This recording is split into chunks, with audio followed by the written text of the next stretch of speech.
Ooh, what's up, nerds and geeks? My name is OMG, WTF, LOL, FTW, BRB. Welcome back to more Total Extreme Wrestling 2013. We are playing as the WWE in the previous year of 2015, and we are booking Monday Night Raw. This is the first Raw of the new month, first Raw of May, and actually. Never mind, I can't go back. I'll show you after I was going to show you the profits we made. So I've already booked the show as normal, so let's just go ahead and run this.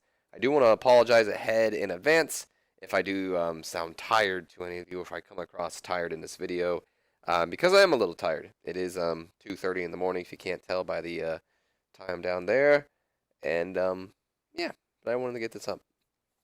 Either way, though, we have one pre-show bout today, and it was Goldust and R-Truth teaming up to take on the team of Miz and Damian Mizdow.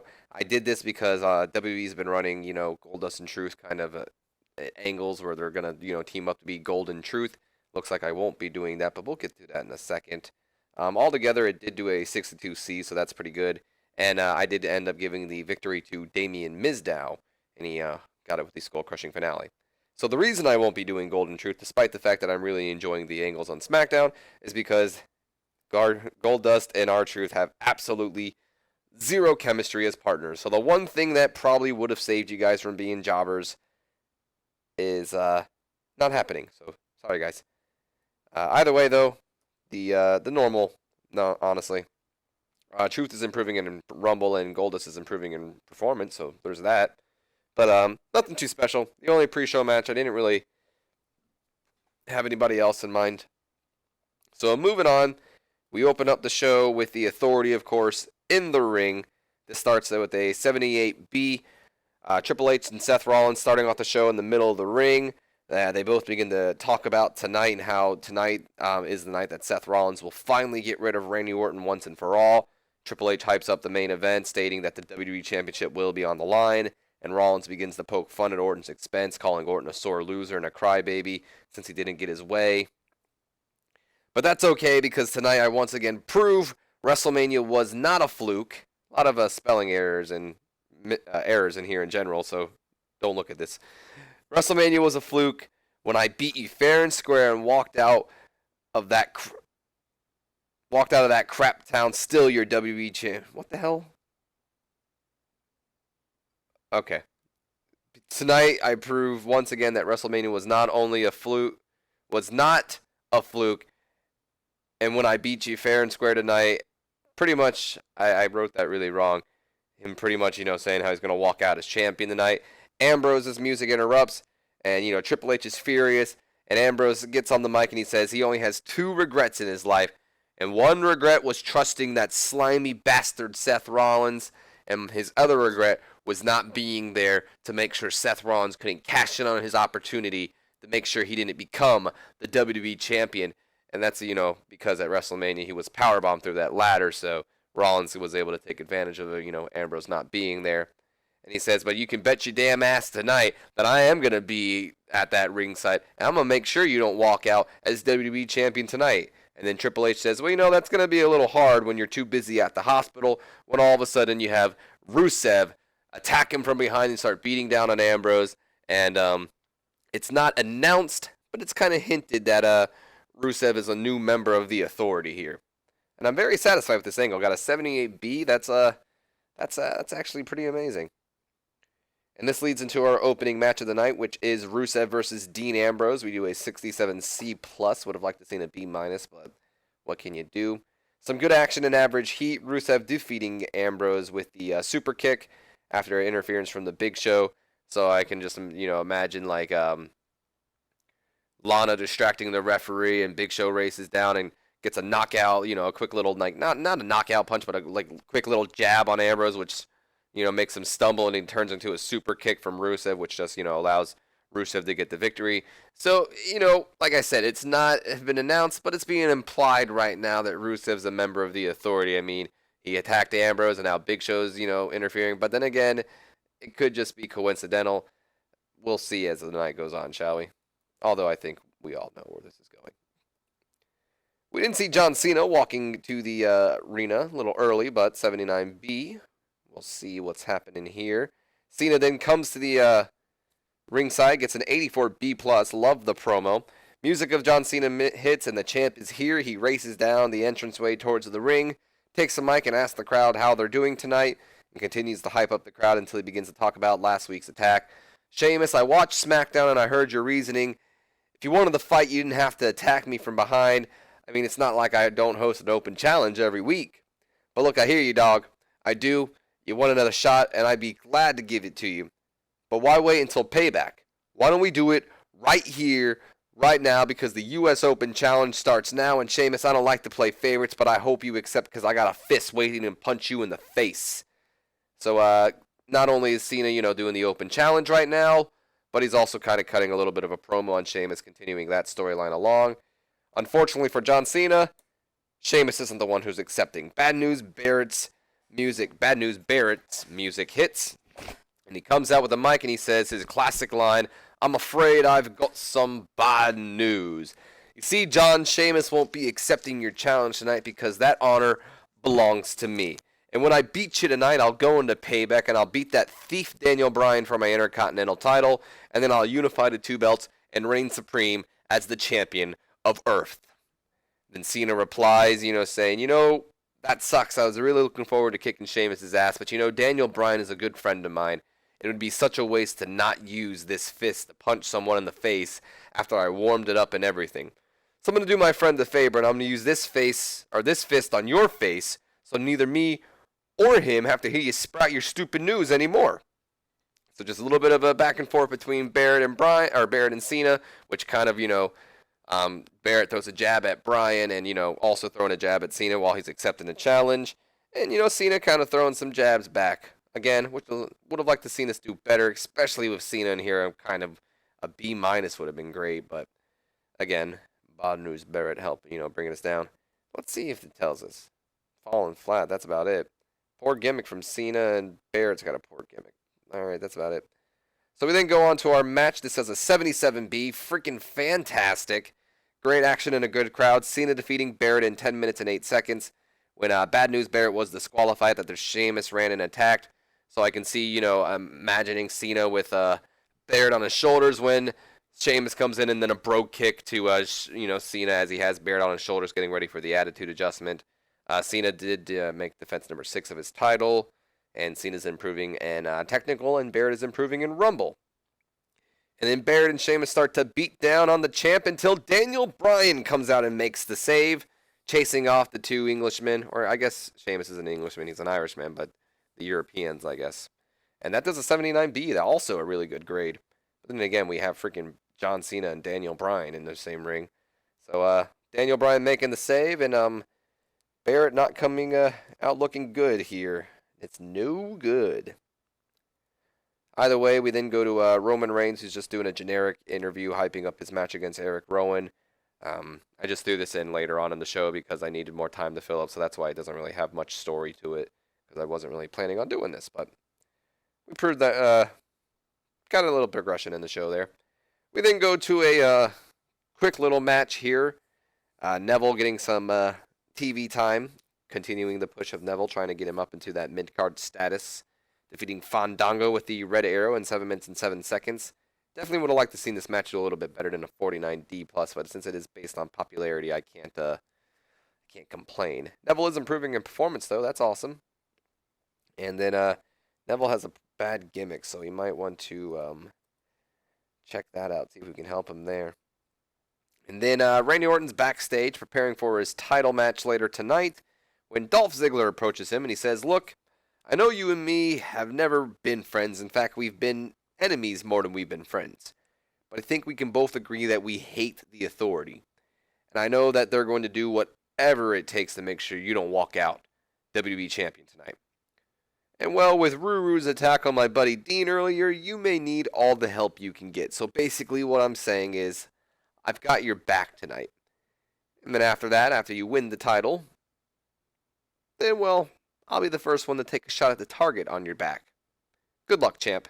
So Ziggler kind of, telling Orton that Dean might not be able to help you out tonight because, Rusev's attack. but I got your back still, dude. Because, well, Ziggler hates the Authority too.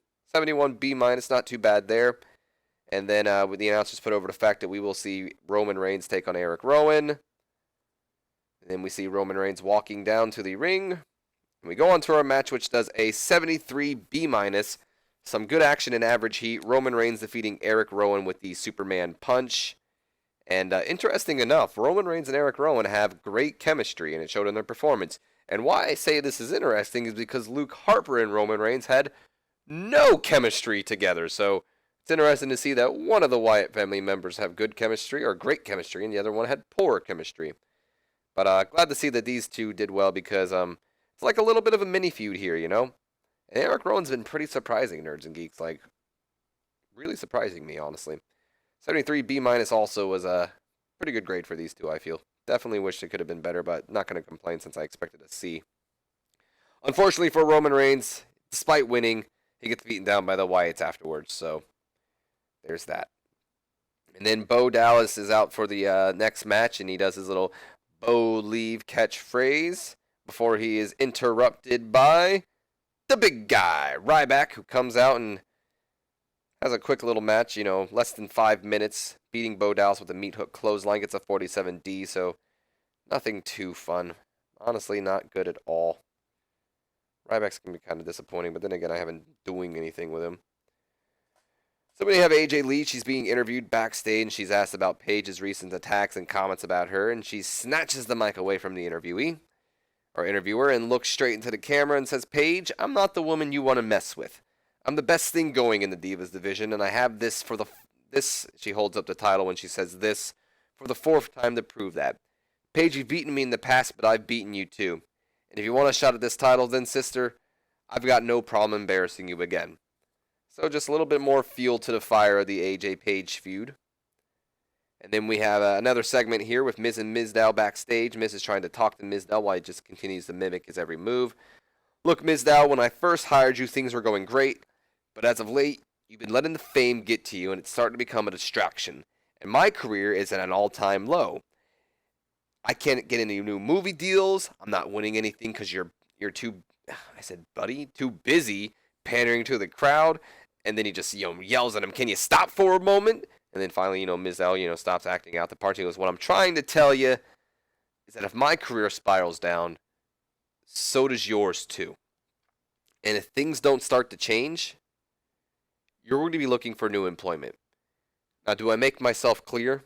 And then, just kind of walks off. So more, progression with the Miz and Mizdow feud here. And pretty satisfied to see a 60C out of that, to be honest. We then go on to a 39D minus. What the hell is up with these? Well, then again, this is just a quick dominating match. But what the hell is up with these freaking Divas matches? Summer Rae with that negative crowd reaction. They hate her. She's supposed to be the face, too. Either way, Natalya just beating Summer Rae. And then we go backstage. Or not backstage, but we have a promo. Bray sitting in his rocking chair, dimly lit room as always. Wyatt family standing behind him. And Bray Wyatt's laughing, and then he goes, "I'm sorry, Roman. I can't help myself but to laugh at your misfortune. Despite getting the victory and beating my Eric Rowan, you still end the night on your back. The thing that makes me laugh even more is that it's going to continue until you stop getting back up. And this isn't it, Roman. Not by the long shot. Just like tonight, you may win the battle here or there, but you will not win this war. This world is mine for the taking, Roman, and I will not let you stand in my way.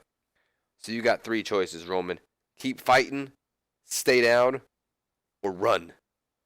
I'd advise the latter, my friend." And then, the chut goes off and all that. So another just, message to Roman Reigns. Bray Wyatt, continuing with the mind games.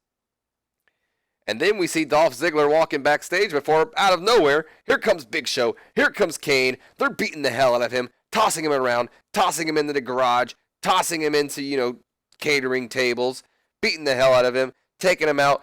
We're kind of seeing a recurring theme here. I mean, first Ambrose and then Ziggler. The Authority looks like they're taking out anybody that may help help Orton out at all. So Ziggler's out. And then, I forgot to put this in, but there's supposed to be a match announcement saying, coming up next, we're going to see Big Show and Kane versus Jimmy and Jey Uso. So Usos are in the ring getting ready to compete when the Uppercats come out and to scout them. We then have our match, which does a 66C+. Very satisfied to see that. Some good action, but not much weighing heat. Kane and Big Show defeating the Usos when Big Show defeated Jay with the monster choke slam after the distraction from Tyson Kidd. Kidd was on commentary here as well. So glad to see that.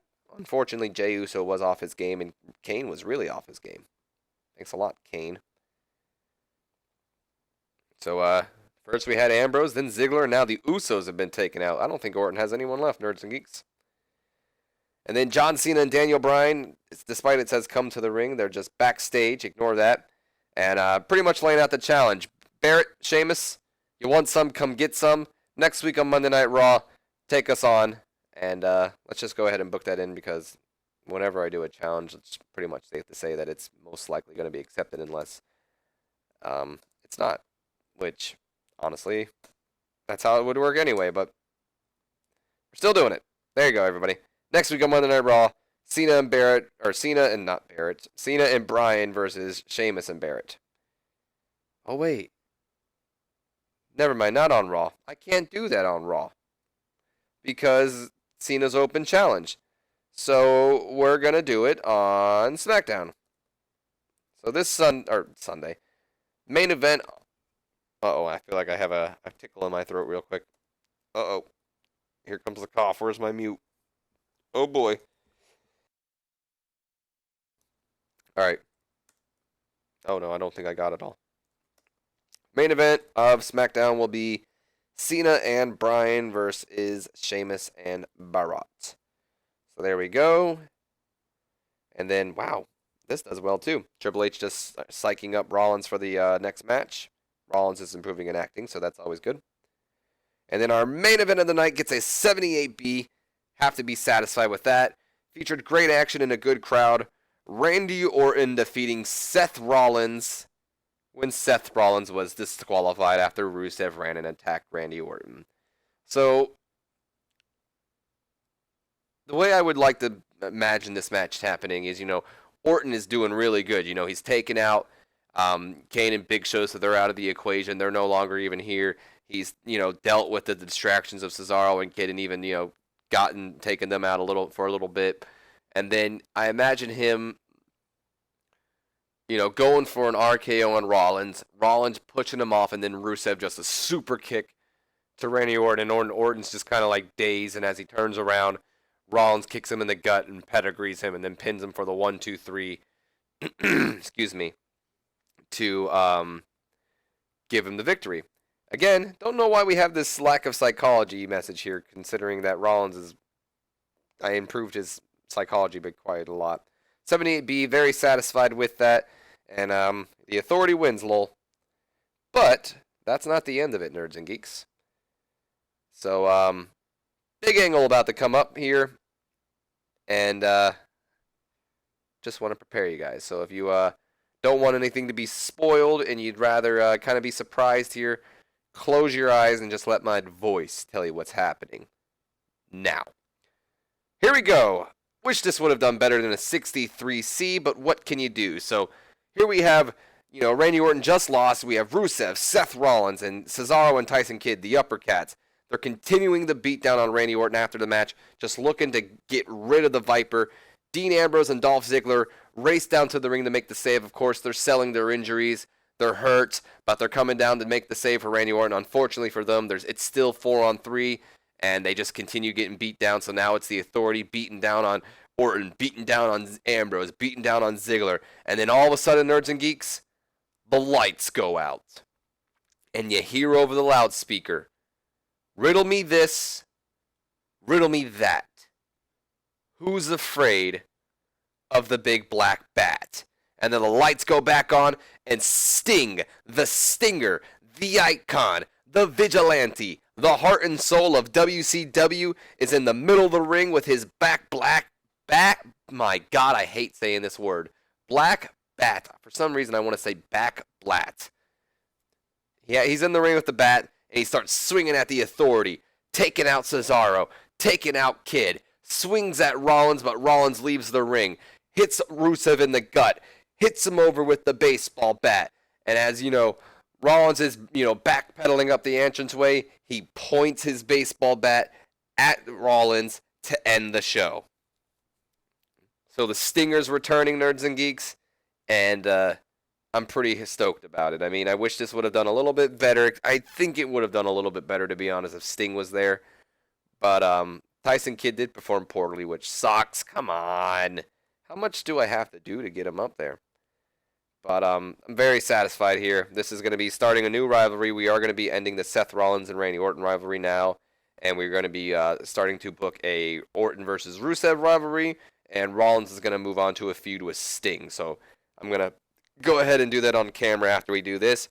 Our final show rating is an 80. That actually might be our best show. I'm going to double check that. Increasing our popularity in 19 regions, which is even in America. So that's awesome. So let's go ahead and check to see if that was actually our highest show. I wonder.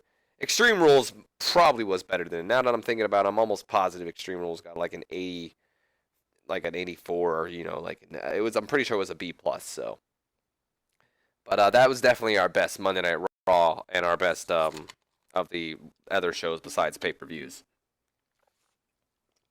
We also have a decision.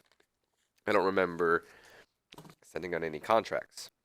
We'll have to see what that was. How the hell is AAA better than us? Because of Alberto El Patron? They did an 80. What the freak?